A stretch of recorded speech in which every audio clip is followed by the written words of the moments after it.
people that we deal with are going to go to places that are completely isolated and they don't have supervision. They are alone. All right, y'all, welcome back to Combat Arms channel. All right, so today we're checking out something from Forces News. Now, this is titled, Troops Put Through Hell on the Worst Street in the World. Now, from what I've seen, it looks very similar to something that we had in the Marine Corps called the Immersion Trainer, which is basically like this village sort of town mock-up where you had like simulated IEDs and actual RPGs that would go down on like wires and stuff. You'd have buildings and windows getting blown out. It was really, really cool. And pretty much like the title says, it is an immersion trainer. So it really gets you immersed. And they had a few different scenarios that you could actually do in this particular building. I'm not exactly sure what sort of scenario they're running in this particular video or who's actually going through it, but it seems really, really sick. So let's check it out. Hereford, I think is how you pronounce that, but I think I remember you guys telling me that the SAS actually trained in Hereford. I'm not sure if I'm saying that right. It sounds weird. And if that's actually accurate, then I would imagine they have a lot of pretty cool like training environments in Hereford. Do you think the businesses around have any idea what goes on in here? I think some of them do because they probably hear it, the gunshots and the screaming.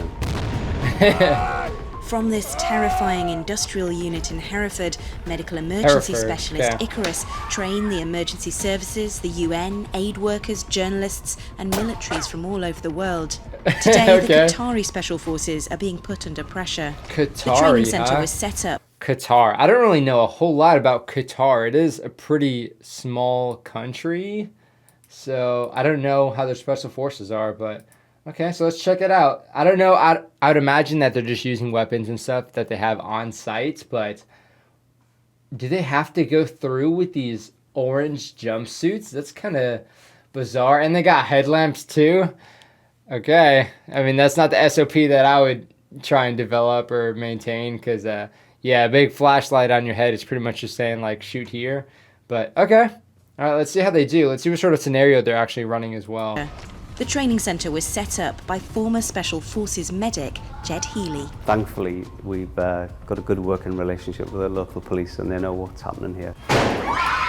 That's a good thing to have. While we might appear to be trying to break people, we're not. We're trying to take them beyond the ordinary so that... Whoa, no kidding. This is freaking insane. So we had like actual like civilians come in as role players, and we would get like, if we were doing like a simulation for the Philippines, we would get Filipinos come in and they were like really cool and they really took it seriously, which was awesome. I don't know how they sort of vetted these individuals, but I gotta say they were really solid actors. And what we're seeing here is pretty impressive. So they're doing a little decontamination site and they're actually like running through it, which is crazy. Here to be trying to break people, we're not. We're trying to take them beyond the ordinary so that they can realize how well they can do it safely. In just 16,000 square feet, they've squeezed 11 challenging environments from a Birmingham pub to the jungles of Borneo. It was built by Pinewood Studios, but this is no movie set. This is a street where bad things happen. So cool. Once this door clangs shut, they understand that everything from this point forward is real and must be treated as such. Dude, this looks so similar. I'm sorry for pausing it so much, but this is like, I wonder if it's like the same sort of like company even, because this looks very, very similar to our immersion trainer. They even had a back room like this where they had all the cameras, so they'd bring you in afterwards and show you like all, like how everything went down on the cameras, which is really, really helpful. The entire facility is covered by low-light, discrete cameras, so we can record their performance. We've got an Arctic room, desert room, a jungle room, what the heck? buildings, a shop, a pub, a fully functioning two-story house, a street. That's awesome. The street itself can change in 20 minutes from what it is at the moment, a European street scene.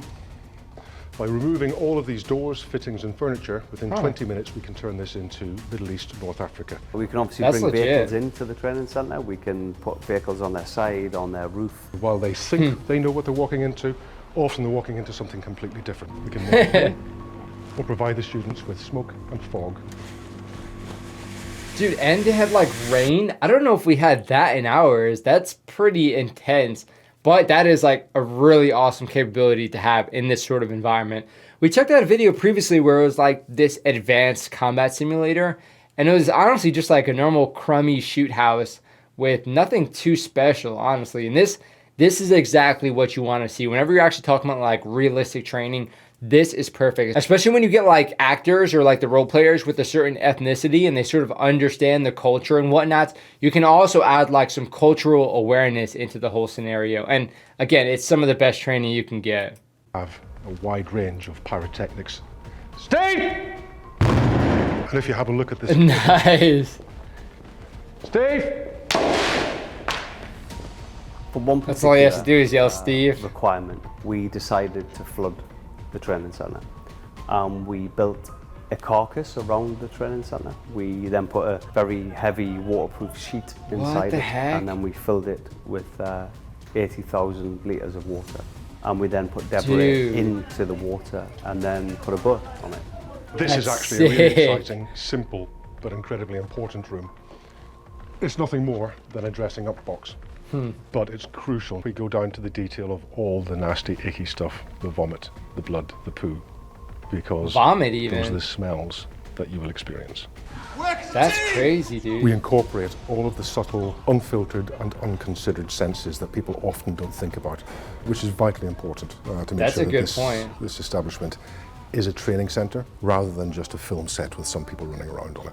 Yeah, I think this is definitely surpassing what we had as far as like all the environmental stuff they can do with it. I've only used the immersion trainer in the Marine Corps like maybe 2 times max, but I gotta say I don't think it had this many capabilities, especially again like you're saying, adding like all the senses and all the stuff that you would actually see on a certain, you know, environment or battlefield, because then you can go from combat operations to like disaster, like emergency relief kind of stuff. And if you can incorporate all that, it really does help as far as just being able to like tune your senses into what you're supposed to be focusing on, which is of course going to be the training. We use quite a lot of role players and we employ them in the role that they actually have fulfilled in their real lives. Our role players who are wearing Afghani clothing are wearing real Afghani clothing taken out from Afghan this week. As well as That's creating cool. realistic scenarios, this level of detail, the smell and texture of clothes, the accents of the voices in the street, have another purpose. Should they be affected by PTSD, they can actually revert back here as their first point of memory, where they first experienced those things, when, as real as we try to make it, they know that they are in a safe environment, rather than reverting back to the actual incident. And our hope Oh, is that's a good point. not just to prepare people for the incident, but to prepare them for the aftermath. Things get more good sinister as you stuff. move I down like the that. street.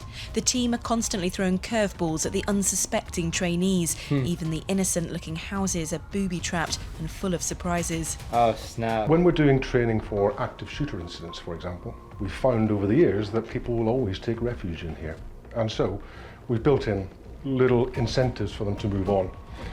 We can shoot them through the window using blank ammunition, but also have the effect of bullet strikes hitting the wall. No kidding, we dude. have our disaster simulator. That's insane. And this very accurately represents the sort of scene that people face in humanitarian operations post-natural disaster. As well as trapped casualties, we can trap our medics in here. Oh my having gosh. hostile activity outside, and leave them with the option, with a burning building, to evacuate the casualty through a difficult hole in the wall, which is what we have here, and get to what they think is a place of safety.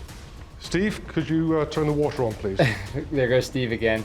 I wonder if he like, I don't know what his background is. I think they said he was special forces or something, but I feel like he has to have like a pretty dedicated team of like sort of advisors to be like, hey, if they're doing this sort of scenario, you can add this in because I've seen this, I've experienced this, and I didn't necessarily react the way I wanted to. So if you can get like all that feedback from people who are actually in the field, then you can turn this into something really cool. It seems like the possibilities are pretty much endless with this too. Having made the difficult decision to evacuate a casualty through a hole in the wall, you find yourself presented with a flooded room. Oh my We don't gosh. do that to prove that water is wet. We do that to learn the things that you cannot learn in a classroom, which in this case is anywhere you put your medical kit down, it's going to be destroyed and lost. Oh my gosh, that's so People smart. that we deal with are going to go to places that are completely isolated and where they don't have the benefits of a second line of evacuation. They don't have supervision. They are alone. True, true. Those guys seem like they're doing pretty good. Tactics seem pretty solid. If you enjoyed this video, don't forget to like and subscribe. I definitely did. That was freaking legit. Okay, I gotta say, again, this is bringing me back to the immersion trainer that I did in the Marines. I don't think I have any images or videos. I don't think they were actually allowed. But again, they're able to change it up a lot. They had like different sorts of biomes. So you had like the whole urban setup, and then you had like other areas where you could make it like more jungly. But yeah, in ours, we also had like wires, again, with like RPGs sort of attached. So the RPG would actually travel down this wire, and then all of a sudden the wall would blow out behind your buddy.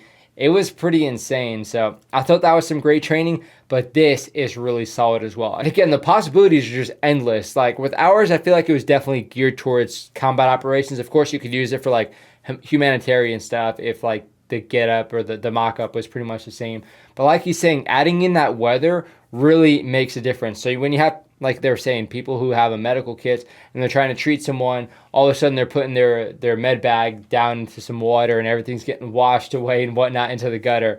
That's really true, and that's really, really accurate. And that's just a thing that's, in reality, it's something that you deal with. But if you do it in training, you know how to, like, you'll be able to think back on that training and be like, okay, as opposed to putting my stuff here and opening it up all right here in this water, let me just set it down over here or set my bag up a certain way so that doesn't get affected as much. Yeah, it's just, again, a lot of thoughts had to go into it as far as all the little niche things that might actually happen in a real combat environment, or again, like whatever, humanitarian aid or what have you. So really fantastic stuff. If you guys have managed to actually go through this sort of simulation environment, let me know how it was, at least this specific one, because again, to me, it seems really, really incredible. Something that you can't really replace with anything else. And like they're saying, it was only, I think he said 1,600 square foot. Not that much, but again, when you can change it up like that, it can be a completely different environment when you walk in one day as opposed to another day.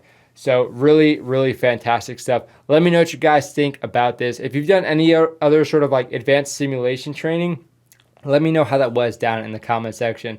Because again, like I said, from my perspective, that is some of the best training you can get, especially when you get those role players that are like 100% committed to their role. It really adds, like, especially the cultural awareness aspect of it. Of course, Forces News has some really fantastic stuff. You guys have recommended some other stuff. I'm trying to get to that as well. So hopefully I can do that in the near future. But thank you guys again for the awesome recommendations. But hopefully you guys enjoyed the video. That is it for this one. I'll see y'all in the next one.